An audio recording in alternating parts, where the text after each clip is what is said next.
የዱለት ስራ ግን እንደኔ የሚጠላ ካለ እጁን ያውጣ። ሰላም የኔ ወዶች እንዴት ናችሁ? የዛሬ ቁርሳችን ገንፎ ነበረ እና ባለፈው በለቀኩት ቪዲዮ ገንፎ የገብስ ለምንድነው ማትጠቀሚው ብላችሁኝ ነበረ።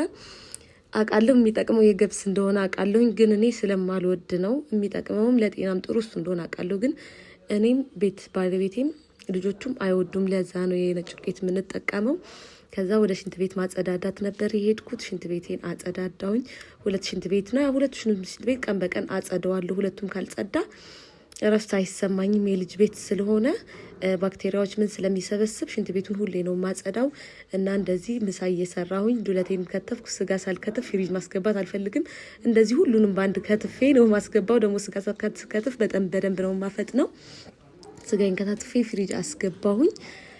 ዱለቱን ከትፌ ዱለቱንም አስገባሁኝ። ብጠላውን ባለቤቴ ስለሚወድ የግዴታ መስራት አለብኝ። ያው እኔ ቢሰራም እበላለሁኝ፣ ግን ያን ያክል ፍቅር የለኝም። እና እንደዚህ ጁስ አዘጋጀሁኝ። ከዛ እንደዚህ ሽንኩርቴን ጨማመርኩኝ። ቆንጆ ጥብስና ቅቅል ነበር የሰራሁት። ከዛ ፍሩት መጣ። ሀብሀብ ቆራረጥኩኝ። ሀብሀብ እንወዳለን፣ አሪፍ ነው ለጨጓራም። እና ምግቡ እንደዚህ ሆኖ ደረሰ። ፍሩቴንም አቀራረብኩኝ። እና ጥሩ ኮሜንት ለምትሰጡኝ ለምታበረታቱኝ በጣም ነው ማመሰግነው። መጥፎን ኮሜንት ለምትሰጡኝ ታበረቱኛላችሁ እና በጣም ነው የምወዳችሁ። እዩት፣ ሁለቱን ሽንት ቤት ቆንጆ ሆኖ ነው የጸዳው። ከዛ ወደማይቀር የቡና ሴሪሞኒ ነበር የገባሁት።